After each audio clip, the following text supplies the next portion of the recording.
Hello and welcome to Nerdarchy for Nerds by Nerds. And as usual, I'm hanging out with this nerd. Nerdarchist Ted, how are you doing this fine and lovely evening? Good man, good. How are you, man? Doing well, doing well. Got nerd stuff that I got to, work on this weekend. Felt pretty good. I feel like that's all I really do is nerd stuff, except for when I have to work on the business stuff of nerd stuff, which isn't nearly as fun. For Nerds by Nerds. Oh no, I hear myself. I hate that sound. Murder it with fire. Speaking of which, our topic is for D&D ideas is we're talking about insects. You know, insects, arachnids, insect-like creatures, you name it, they're out there. You know, you're actually one of the fun things I love using in D&D. Even if it's not like the big bad monster, but like you can always throw together a bug hunt type game, whether they're from outer space, another plane, or they just got into the special fertilizer that Farmer Joe's using and it's wreaking havoc with the ecosystem. There's just like so many cool things you can do with it. First of all, I don't think I've ever run a game and not used an ant keg. At least one.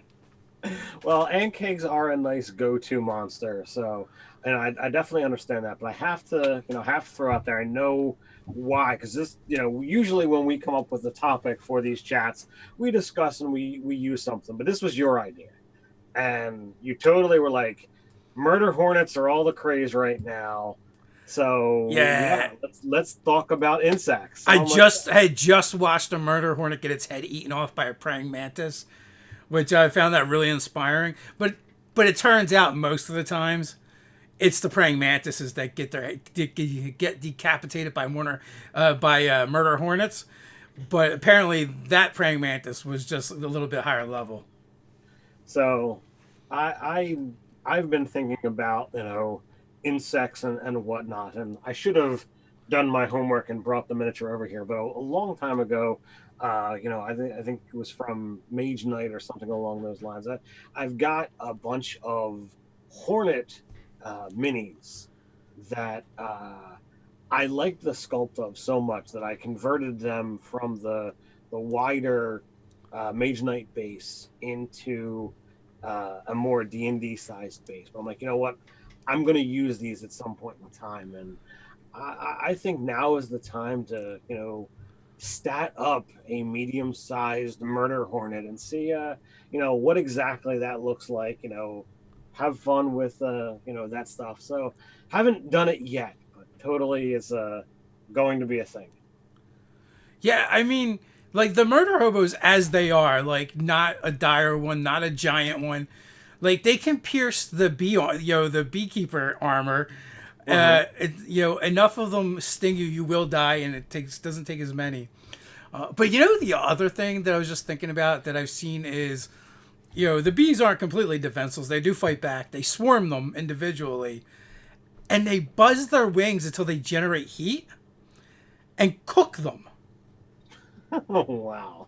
So, like, I feel like there's some inspiration there. There's like so much inspiration that you can take from the insect world, the arachnid world. I know you loved scorpions for different thematic things in the past. It. I feel like if you just you go into the world of bugs for a moment and you just need something for D&D, you will find it. But it's not just bugs are kind of creepy the way they look. They're poisonous, they're venomous, they fly, they get in your clothes, all kinds of weird things, right? But it's not just that, right? They're just very alien too. The way they look, the way they act. Some of them, have basically hive minds, which is really bizarre and alien to us mammals. But it makes for a great and different kind of foe in your D&D game. Yeah, I mean, look, when you look at the fact that they've got a hive mind or a shared mind, you can definitely play that off with a different level of interaction. There you do something in their hive, and Doug brought up the fact that we went into a beehive or whatnot in our Nerdarchy game. You know, things later on already could be aware of everything that has happened, because those shared thoughts, those shared experiences are already there. So like there is no element of surprise when they already know exactly what you've done and who you've killed, because they've got that combined intellect. That could be like a totally scary thing to have to deal with. Yeah, we're also working on a little bit of an anti-bug monster right now for a collab project, right? Where I've been pitching to guys this idea that our anti-bug monster is, immune to poison, and therefore they like to eat poison insects because it makes them high.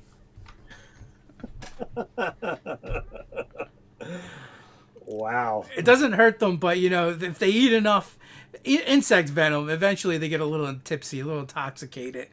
And I think it was inspired a little bit by like dolphins, because dolphins like to pass around pufferfish because pufferfish are venomous as well, and the venom in them gets them high.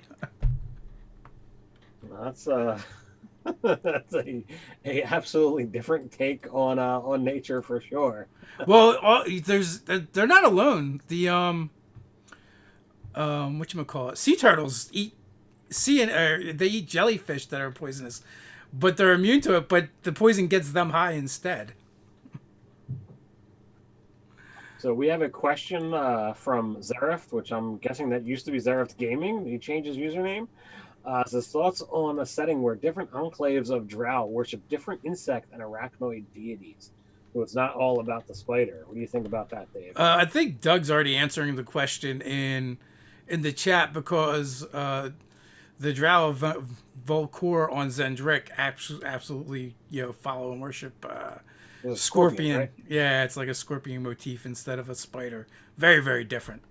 So I mean, what if you were to take that and have drow that go in the into a like more bee or hornet type scenario. Maybe they've got these cool helmets.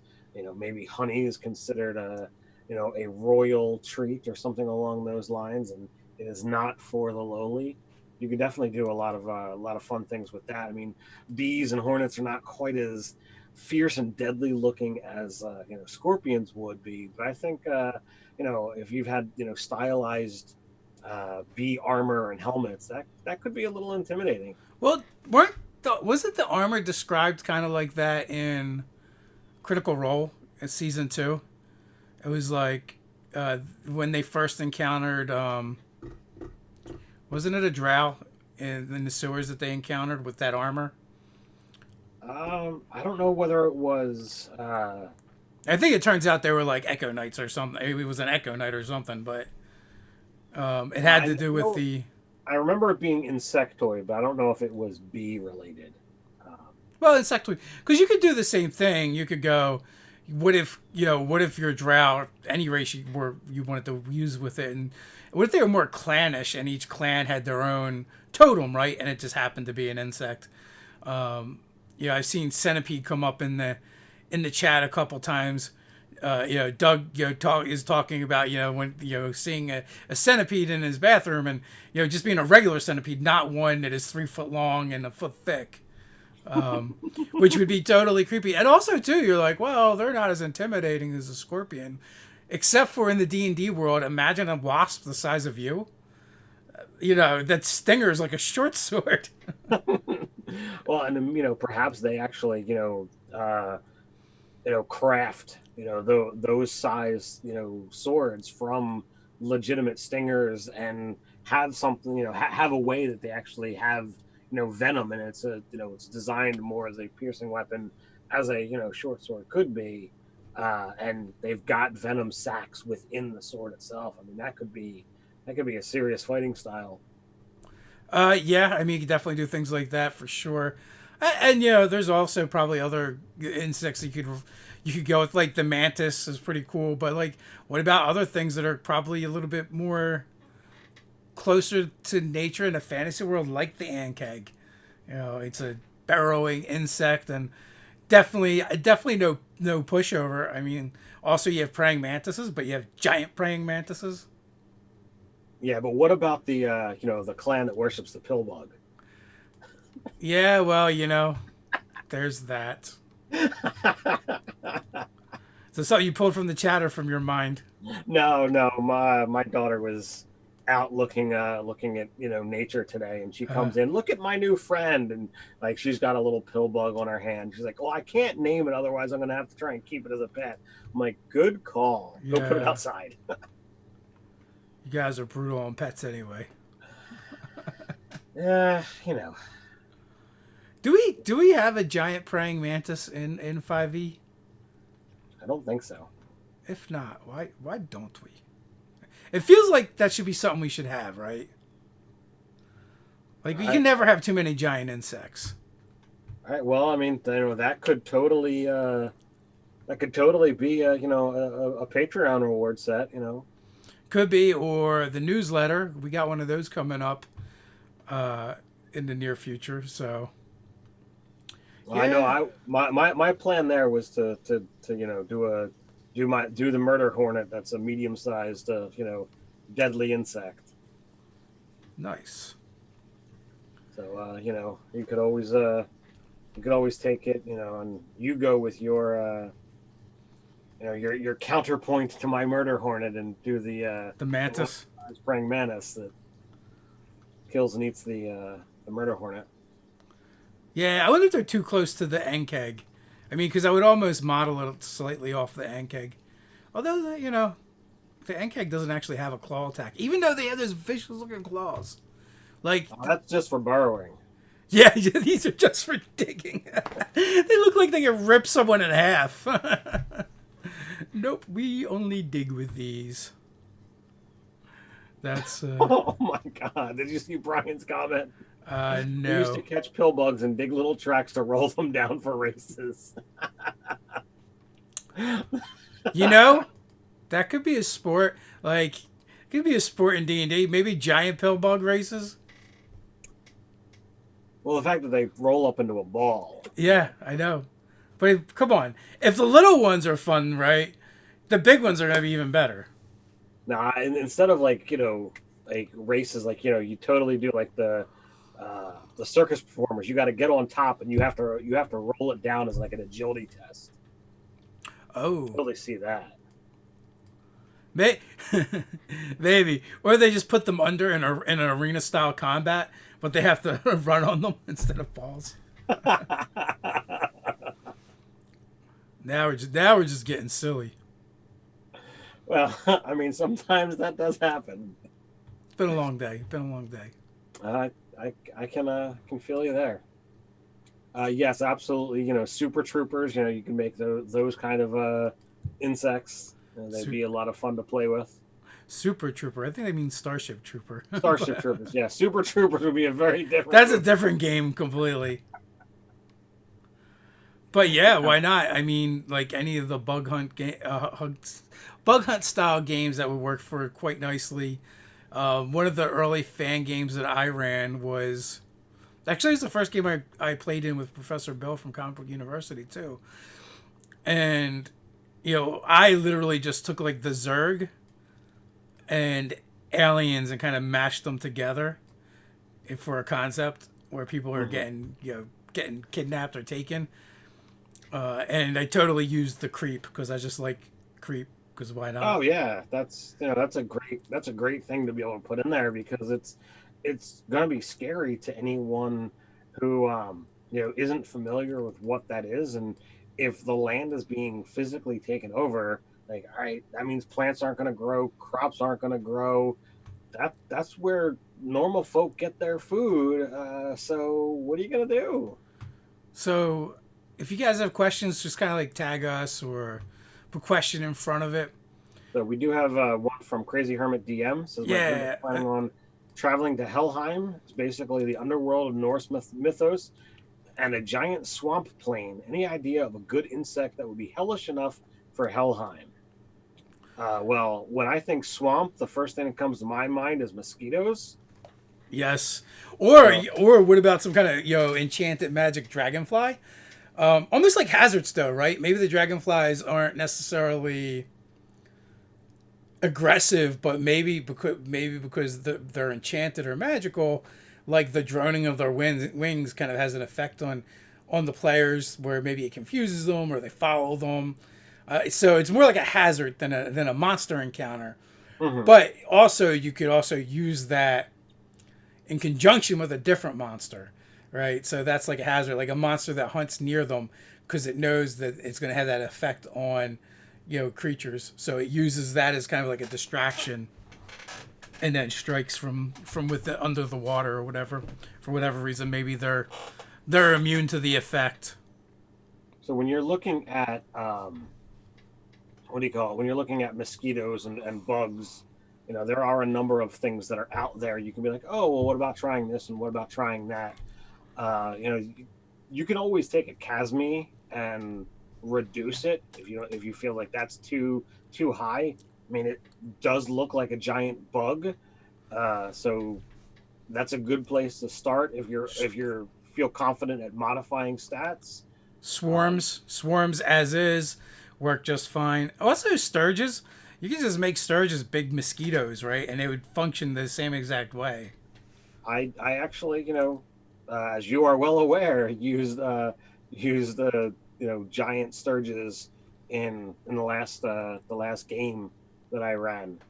Uh, so definitely scaling them up to a reasonable CR that you would need would work well. Oh, Doug, yes. I think there's some kind of monstrous butterfly in 5th edition foes, maybe. Intern Jake loved those things. They were like death moths or blood moths or something like that. Because they're actually, I believe they're a monster from, 1st or 2nd edition that were kind of nasty. They were moths that would suck your blood. So, which I think Doug's comment was kind of spawned by King Ammonite. Colossal butterflies with large eye patterns on their wings could give a small scare before taking off and being identified as just an overgrown butterfly and not some giant monster with giant eyes. Doing things like that is always really cool to do to your players. But also, didn't we make a butterfly monster? We It's did in Lord of Dead Dreams. in the Lord of Dead Dreams. It was linked to was it Onibara? I believe they were called. Yes. They were definitely a lot of fun. So they're kind of like butterflies, kind of mashed up with like flowers, as you do, and humanoids. So stick all the things together. Well, I mean, that's what sometimes you have to do if you're going to create something that's unique and different. Is like, okay, well, if I take this and take that and maybe take a little bit of dash of this, you get something new. Yeah. So also with the using dragonflies, another idea that just kind of sprung to my mind is if you had giant dragonflies that had some kind of droning effect with their wings, but you could have them ridden by something as well. You just have to figure out what makes whatever's being ridden immune to this droning effect. Yeah. So there's definitely some cool things you could do with that. Zareth is creeping out everybody with nightmare fuel. Creepy thought butterfly totem drow that increase their numbers by cocooning their other race prisoners that wake from the cocoon as a new drow in the clan. Yeah, I could see how that would be pretty startling. So, well, actually, I was just reading a monster today. Was it today or was it yesterday? They have a very, very unique way of spawning and reproducing in one of our upcoming products. It's actually going to be the Patreon rewards for July, I believe, when we start our Dark Path series over on Patreon. Let's see, Fire X25. Remember something called Gloom Wings? Yeah, it was totally a thing in AD&D. Chris Hasnick, a rock-sized mosquito. So, what the hell does that thing stick with its proboscis or whatever they're called? Proboscis. Proboscis. What does that thing stick to drink the blood? Like even a whale, it goes to stick it and just impales it out the other side. Yeah, at that point in time, like it's not just a nuisance insect. Some things you really just can't scale up. It doesn't really work. Yeah, I mean, at that point, they would need to find Tarask to to try and drain blood from. But why not? I mean, maybe when you find the Tarrasque, those things are like hanging off of it, and they break away from the Tarrasque. They offer aerial support. So Roger says they would feed on brontosauruses. Yeah, maybe. I don't know. A rock is pretty big. Like they show the rock carrying an elephant like it's nothing. Like the way a hawk would carry a rabbit. So. Well, I mean, sometimes you just gotta, I don't know if that imagery is still in 5e, but that was definitely one of the cool images from second edition. I know. I've known people to comment like, "Oh my God, look, a tiny elephant!" It's like, no, that's not a tiny elephant. Yeah. Oh, that's so cute, a tiny elephant. Leave him alone. No, not quite. So Doug says a rock's wingspan is like 120 feet. I believe it. I believe he measured it. I'm going to go out on a limb. Or a wing, if he's going to measure it. It's true. You got me there. They are gargantuan. Is that our biggest size now? Yeah, gargantuan is our biggest size. So sad. Wah, wah, wah. Yeah, I was curious if they actually say how big the wingspan is. Everything is smaller in this edition. Slunk it. I mean, if I were to pull out, Big Red over here, and measure, because in D&D, 1 inch is a 5 foot, so you could totally measure how big the colossal red dragon's wingspan is, but they're still kind of tucked a little bit. Well, yeah, but you'd have to measure the whole angle so that if it were to stretch out in full, what that would look like. Don't you use mathematics on me, sir? I'll not have it. So it says about a rock, when it locates a large and slow-moving target, such as a giant whale or an elephant, it dives down to snatch its prey in its massive talons. So, like I said, I don't know what a rock-sized mosquito would eat. It would just like shish kebab stuff. It starves to death because all it can do is shish kebab, so it never gets to drain the blood. They're all just stuck. But I mean, that's would have to exist in a world where there is slow-moving prey that's bigger than it. So, one of my favorite monsters that was actually introduced, I believe it was introduced in 4th edition, was the Krithik, and we did eventually get them in 5e. But I really liked them in 4th, and they're not really insects, but they're like a combination of insect and lizard. Right. And I don't know if they're aberrations or if they're monstrosities. Feels like a very like thin line. It's loosey-goosey at times. It does. It does. But I like them because of their hive mind, and they're just kind of a odd monster, like bizarre, and they really did give me that feel of that hive mentality, the Starship Trooper type monster. It's just like something about a monster that's just like that alien. And if you look at them too, they are just nasty looking. Yeah, they are. They're just like all spikes and talon and freaky mouth. Yeah, I mean, sometimes you need all of that to survive in a crazy fantasy world. And also they're burrowing monsters. They tunnel, so that kind of just adds to it. Like when you're snatching the players from beneath the ground and dragging them in, and like with that, I think too, it's like It actually works for a lot of different insects where they're kind of like snatch and grab monsters where they either could come from the ground, snatch someone and drag them in, or they could fly in and grab one of the characters and then try and fly off with them.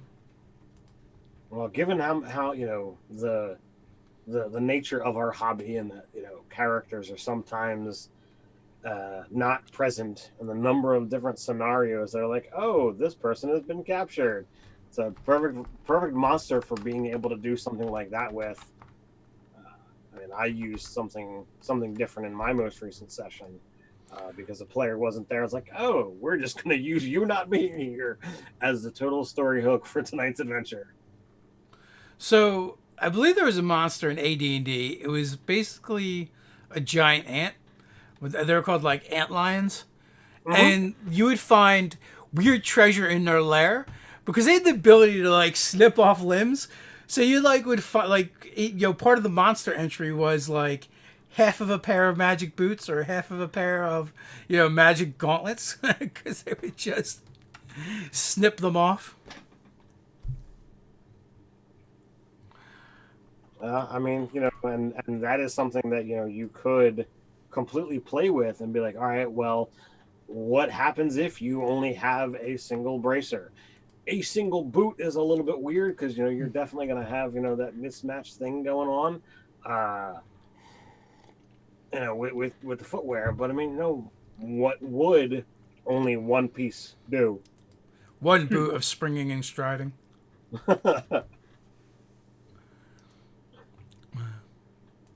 I see. Roger brought up bullets in a halfling village can eat buffet. So that came up in your game where I wanted to capture a bullet, and the only thing we had to really offer up was a halfling to try and entice it into our service. The player of the halfling was not going for it at all.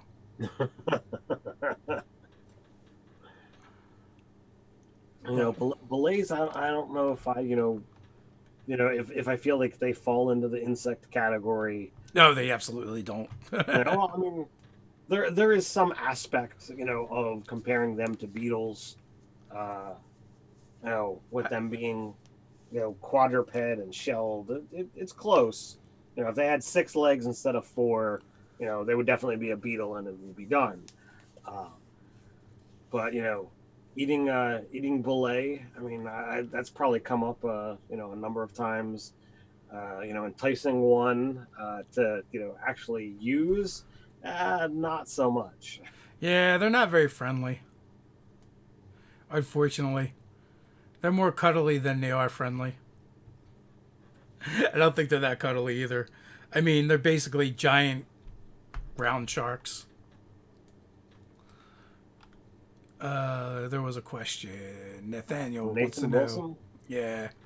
Nathaniel Wilson, my apologies. Do you think making a PC in a game set in a tropical jungle have a fear of insects and other creepy crawlies be too disruptive, or do you think it would make for good RP? Yes.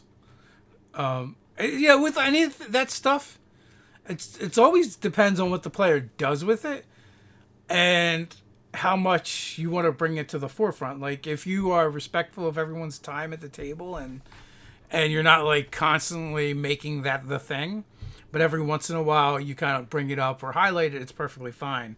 So really, it's just how you handle it. Anything that's going to be a quirk should be something that when you first encounter whatever it is, you can make it a big deal. But then you don't need to mention it every session, every hour. Like, make sure it's known. If you don't play every week or what have you, or especially not a set schedule, let it ride for a little while before you bring it back up. Because as Dave says, you want to be respectful of the other players at the table. I love quirks. I love things that are going to make your character a little bit more distinctive. My Path of the Ancients barbarian, his spirits to him are always there. They only physically manifest to everyone else when he rages. but he has full-fledged conversations with these spirits that no one else can see. Maybe once every 4 or 5 sessions will I bring it up, because we play every week. There's now six player characters in the game, so 7 people in total. I don't want to occupy everyone's time with being hit over the head of, oh my god, Ted's talking to his flipping spirits again. It's there as a quirk, not a hey, spotlight on me, spotlight on me. Yeah, I mean, that's essentially it, right? It's just like anything in moderation is fine, right? It's not a big deal. And it can enhance the game. Just like anything going the other way can be a distraction and can make you a jerk at the table, whether you intend to or not. So it's, in moderation, if it doesn't take a lot of time, every once in a while you throw it in there. It's a cool thing. I say go for it. Especially if you kind of make it have like meaningful effects in the game, like maybe your character is hesitant to attack insects or goes the other way and freaks out when he sees them, which could be interesting if you have where you have to have a negotiation with an insect like race, and all of a sudden you're like instantly either hostile towards them or you're kind of afraid of them, but all that stuff kind of begins to show. If you're distracting the conversation by like pulling away and trying to like get something or someone else in between you and them, that could definitely be a lot of fun, and could really disrupt the conversation. As you said, could definitely make things go poorly, but would be awesome to be a part of it. Like, oh my god, would you just shut up already? And have to have somebody else physically grab you and haul you out of the room from your own party just so that the rest of them could continue.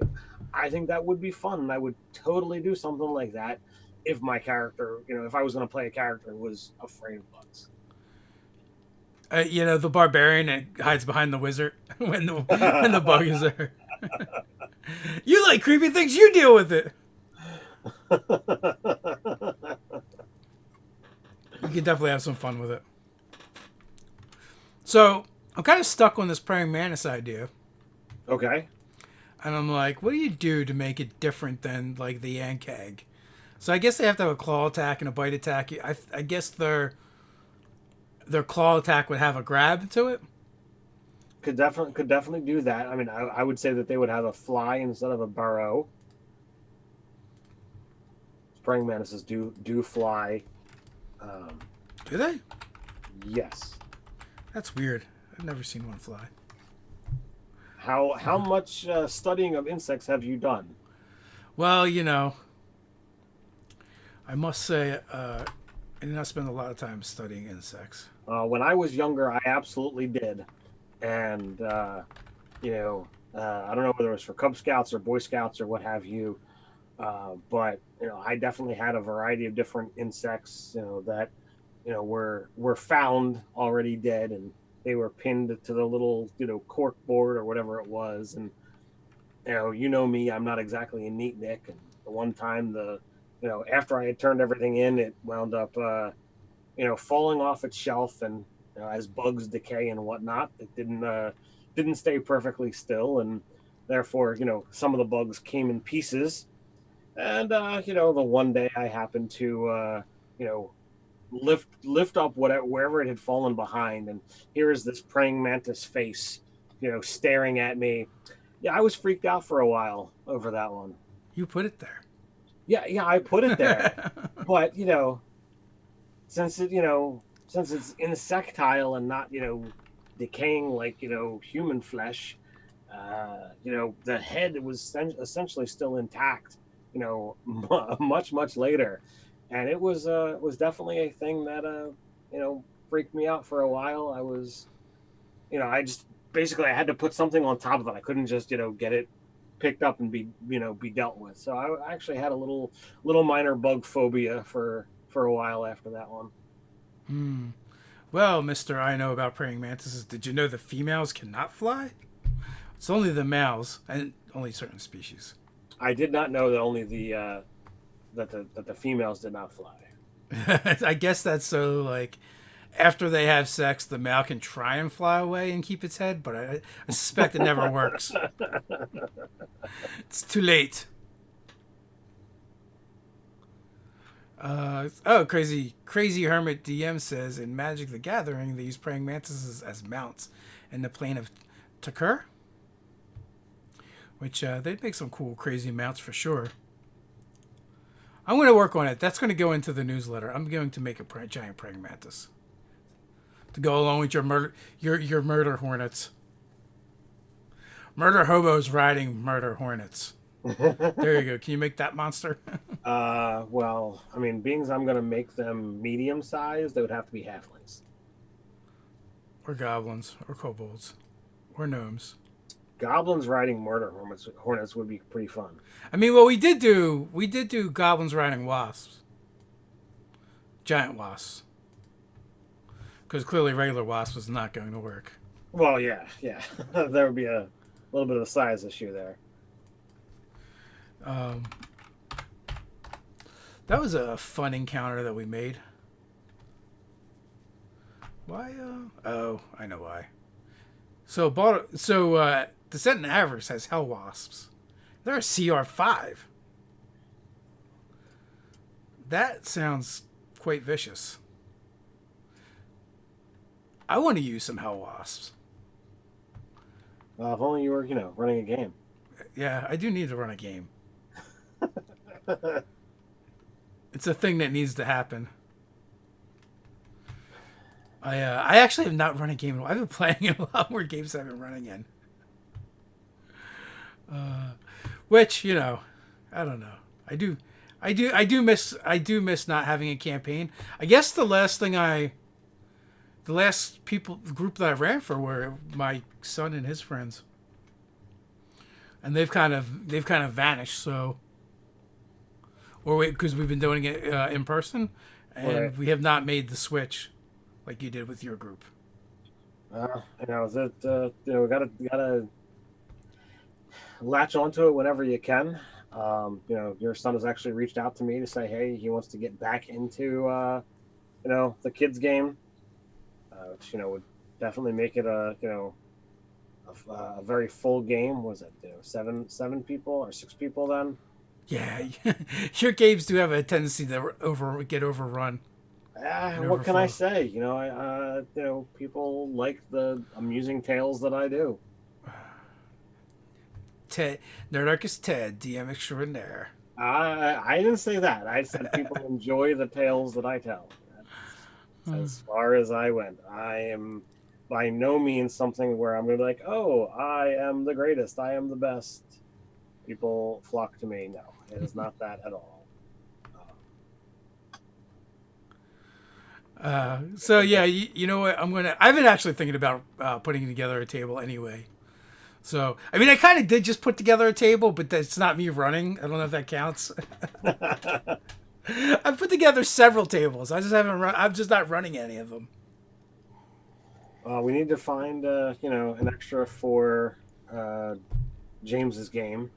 Well, we're up to 4 players. Right. So I don't know if we want 4 or 5.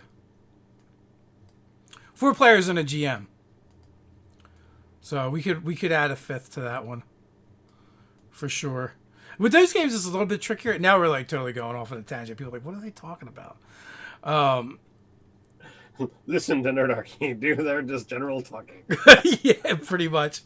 No, so it's a little bit tricky because we're trying to put together. See, these were supposed to be in-person games, right? We're trying to get back to where, Ted would run a game, I would run a game, and we have a third person run other games that were most likely and hopefully not D&D. So Ted started his, and then the apocalypse hit. And then, we finally have, James's game set up to start.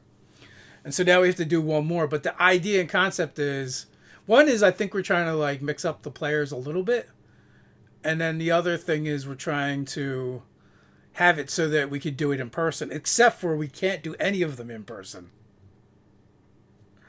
So, I don't know. So I have to put together a third table. I think that's the long and short of it. Cameron says, "Why don't you DM something now? You have 43 players." Yeah. Go, roll initiative. Giant insects have just burrowed through the ground and they're eating the commoners. I have a 19. I don't think you rolled indeed. I rolled with the imaginary die in my head. Low roll in the random conversation table. Oh man, have you used the new D&D Beyond character sheet yet? I have. I have not done a lot with the dice rolling portion. I've seen it, but I'm still a little bit more old school when it comes to that stuff. I wanna actually roll the damn die. I was when I rolled when we were in Saber Dice and the dice were part of the roll 20. I'm like, no, but I want to use the die. Yeah, my dice are upstairs. They haven't made their way down here yet. So mostly I just keep forgetting to bring them, and I'm like, this has a dice roller thingy. It doesn't really matter if I roll real dice or fake dice or whatever. They always roll terrible. So, but no, we were talking. So Adam has got like all these cool ideas.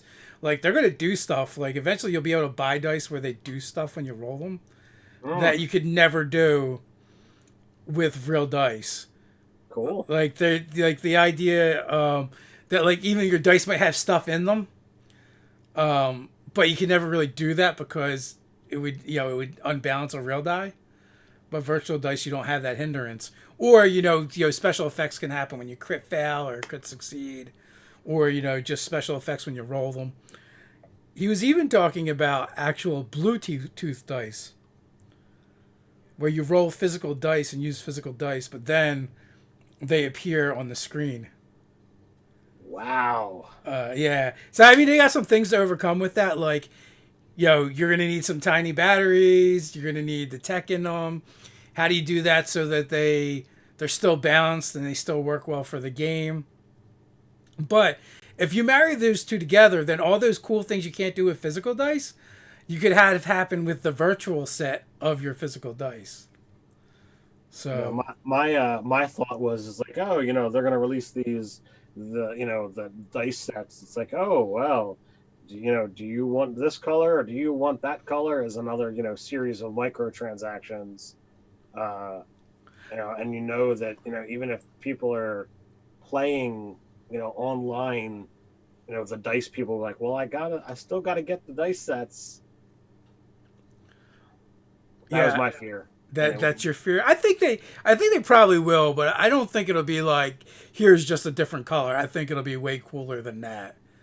Like I don't know, you crit and your die turns into a Tyrannosaurus Rex or something. I don't know. Well, there's definitely a lot of smart minds over at D&D Beyond. So I'm excited to see what's there, regardless of what direction that they take it. But I don't know. I think it's. I'm a dice collector, and even though they don't have the physical dice, it's still like, I wonder what they're going to do. Well, the good virtual dice do have click clack sounds. Because Shadow Wolf Nara is like, I need to hear click clack of dice. So the good ones do have click clacking. The bad ones not so much.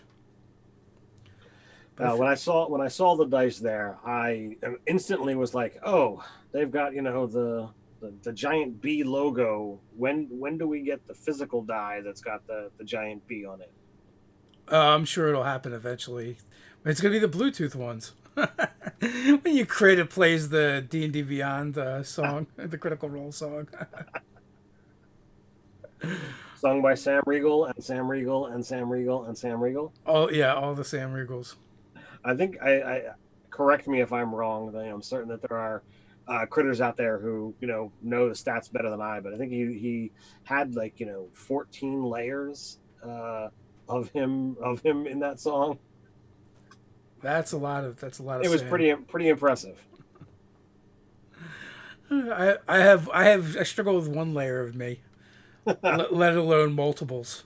I don't think anybody wants to hear you sing D&D Beyond, let alone me either. So it would be ugly. Yeah, Billy. When I roll those D&D Beyond dice, they're like super hot until I start playing, and then they instantly go to shit. Like I was like rolling them, and it was like I rolled like five times, and they were like all like 18 to 20 range. And then as soon as we started playing, it was like, oh, I haven't rolled over a 10 yet. Because they fully understand you, Dave. They know. They get me. They Yeah. totally get me. For sure. So, I don't know. I, I do kind of like rolling the dice for whatever I'm doing now, like whatever medium I'm in. See, I just rolled twice, and I ate it both times. You suck, ate it? D&D Beyond. I'm gonna have a word with Adam Bradford about this.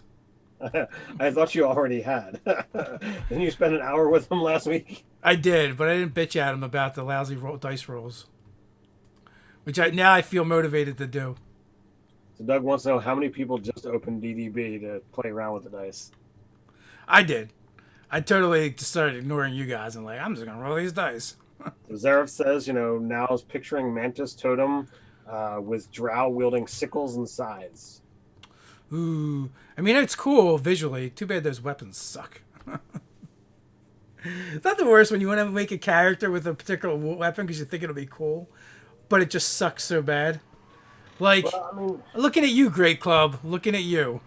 you don't always have to go with the optimum if you feel like fits the theme. In my RPG crate game that I run, Megan, their character is a paladin, and paladin fights with a whip. Mm. Whip is not a great weapon. It's got reach and finesse. Yeah, but You can totally sneak attack with a whip. well, that paladin is a paladin, not a rogue. So you can totally smite with that whip. You can smite with it, but it's still a scenario of lower damage threshold, and they're really. You should be willing to make a non-optimal choice when you're playing your character, if you feel that you've got a great concept and an idea, and you're willing to run with it. Then yeah, go for it. I'm just saying, Great Club should be called Not So Great Club. Because was it do a die 8? Was it die 10? No, it doesn't die 8. I'd be super happy if it did a die 10. But for a two-handed weapon, die 8's kind of weak sauce. That's the same as a staff, isn't it? Yeah. It is literally the same as a staff. Except it can't be used one-handed. It can't be used one-handed. So it's like a staff, only inferior. So, I mean, that could...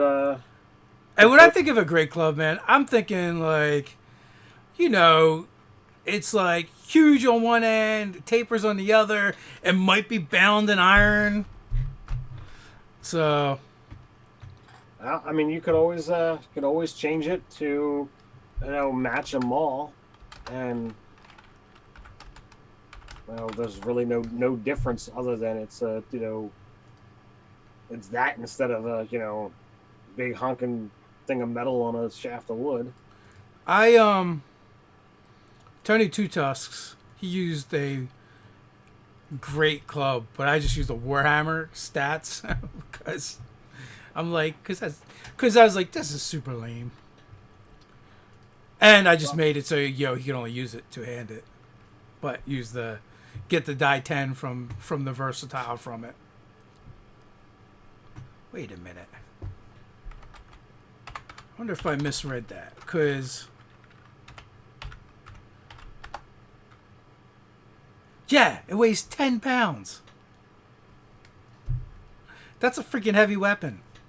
All right, folks. So now that you're just watching and listening to me rant about weapons, and a Warhammer only weighs 2 pounds. Come on, it should be at least a die 10. I very much prefer the more fantasy-esque version of Warhammers to the actual practical. because I don't ever have to fight with the what you look at in fantasy. But Yeah. you think Warhammer and you're thinking this massive head, and no, they're thin Like and something you hammer nails in with. they're designed to destroy armor. Um, Well, the Warhammer is more like a small sledge, and like the Maul is more like what you're thinking. right. But that being said, like the Warhammer in D&D is a D8 and D10 used in two hands. It's not bad at all. Oh yeah, I believe me, So I'm well aware. I you can currently describe it however you want. my barbarian, cleric paladin is fighting a pair of warhammers. Oh, nice. As you do when you're a dwarf. You just need a chain to connect them, and then you have dwarven nunchucks. I don't know how much that would work out because my good one actually kind of functions like Mjolnir. I can throw it and it comes back to me. Oh, even better, the other one follows it. Yeah, well the problem with that is I've got a low dexterity score, so Catching it. I catch one, I go to catch the other one, and it just smacks me in the face. Well, that first throw is always great. So you have a dwarven thrower? I have. Or is it custom? It's a custom made. It's called Forge Fane. Uh-huh. It is a +3 weapon that functions as a dwarven thrower, but it can either shrink down into a smithing hammer, Uh-huh. or it can enlarge and become an anvil. Oh, nice. I feel like you need a second one now. I tend to have a smithing hammer on me, so I use it as the anvil. Yeah. You need, what is it called? Fane Forge? Forge Fane. Forge Fane? You need Forge Fane 2. Well, if I had a pair of them, that would be pretty flippin' sweet. Get on that. You gotta make it happen. Gotta talk to Mr. Jake there. Yeah. Be like, he's look, like, I need to be able to make an anvil and a hammer. So I can make the best stuff. How else am I going to show my appreciation for my forge deity? Morden's got desires. Gotta make it happen, man. Give me the stuff. Is that who you follow? Yeah, Morden. We play in Forgotten Realms, so it's pretty easy. Yamato wants to know if we're going to do a character build guide for Gortrak. I don't know. And also, I'm pretty sure I pronounce it wrong, too.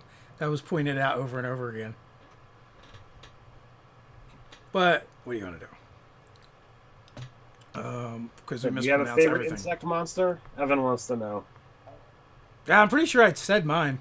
The Ankeg, right? Yeah, I go back to the Ankeg over and over again. Ankeg is pretty sweet. Nothing beats the low-level killer of the Sturge, though. So I would definitely throw those in the. You've always liked playing Thrycreen, though. I do love Thrycreen. I think like Nate's way up there in the Thrycreen, above myself. But Thrycreen just was the 4 arms. You could definitely power game the heck out of using those guys. So. Well, yeah, they in 3rd edition they were ridiculous. And they're even more ridiculous in 2nd edition because balance what? Second when they came out, it's like, oh yeah, you can do this whole thing. And I'm like, oh my god! It was literally just the monster, pretty much.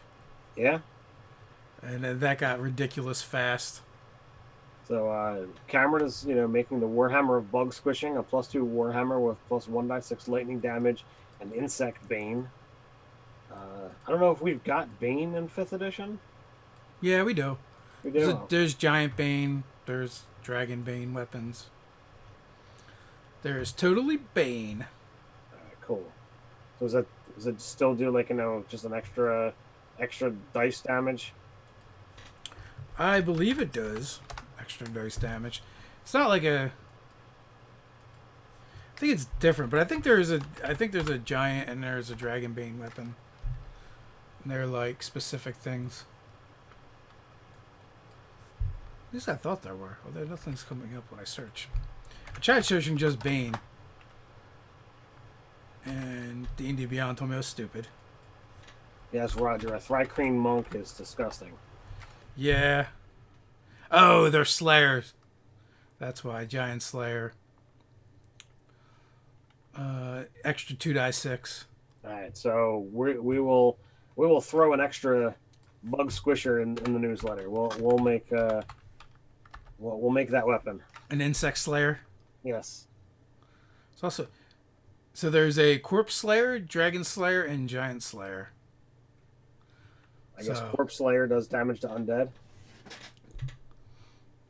When you hit it on a creature using this weapon, the attack deals an extra d8 damage of the weapon's type, and the creature has disadvantage on saving throws against effects that turn undead until the start of your next turn. The giant slayer knocks them down if they fail a strength saving throw. So basically they never fall down. It's not. I think it's not very high. It's only like a. I mean, it's not terrible, but it's a DC 15, and you're talking giants, so it's not going to be easy. Yeah. And then the Dragon Slayer just does more damage than either of the other two, but doesn't have an extra effect. Good times. So, I don't know. I got the fan game coming up. Not this coming weekend, but I believe the one after that. Okay. Now I'm wondering if I should do something with bugs, or if I should run the July rewards from our patron. Both are appealing to me. Decisions. Yeah. Well, Megan, they came up with some freaky things. Yeah, it's my task when we're done here. I gotta get a workout in, and I gotta get that read so I can give my feedback on it. Oh, working out late. It's much easier when everybody else is either out of the house or asleep. So you gotta let me know what you think of that College of Catastrophe Bard subclass. Will do. So I definitely put my ideas on there. The base is pretty good. I just had some things that I thought. So if you cool. if you're out there listening in, because normally this is a patron only thing. If you want to get in on Patreon, it's only $2 a month to get in on our monthly product, and on top of that, you're automatically entered into our monthly giveaway. So yeah, and we also do a monthly fan game as well. So, do you even lift? I have not lifted in quite some time. I walk circles around my yard like I'm lost. Which so I've been doing I'm doing like 2.5 miles. It ends up being. I just downloaded a pedometer app to my phone just to kind of track and have something to go by, which tells the distance, your steps, and tracks time. Done a handful of walks with the family. Done some bike riding. Doing a variety of things to try and get the blood moving and get rid of some of that pent up energy and stress that are in there. Gotta do something. Gotta move. You should go back to practicing sword, man. Got that big. You got a big yard. You can run drills. Right. What are the neighbors gonna say? My God, he's out there swinging a sword. They won't say it to you because you'll hit him with a sword. You got a big sword. Look, man, it's open carry. You can carry your sword. Yeah, I think there's a difference between going out and flailing around with it, and it was nice when we all worked out at the gym and we all met together. I think it'd be a great. I think it'd be a great workout for you by yourself. Teach your kids the sword fight. Oh my God! Didn't we just talk about how frail my son is? And I think my daughter is far too small. If I were to hit her, like, he's done. Like, forget it. Well, they would never made it as Renshai, that's for sure. No, I don't think I would have made it as a Renshai. So not with that attitude, you won't. All right. Well, it is 9 o'clock. Oh my God. The Mark is demanding a video of Ted chasing neighbors with sword. I believe that's called assault. Whatever, man. Whatever it takes for the ratings. Do it for the ratings. Oh well, man. I don't know. Everyone, if you have a way of reaching out to Nerdarchist Ted, do so and tell him he should go back to practicing his sword. Even if he's just got to run drills by himself. I'm all for it. It'd be good, man. You'll be like Conan in no time. I doubt I will ever be like Conan.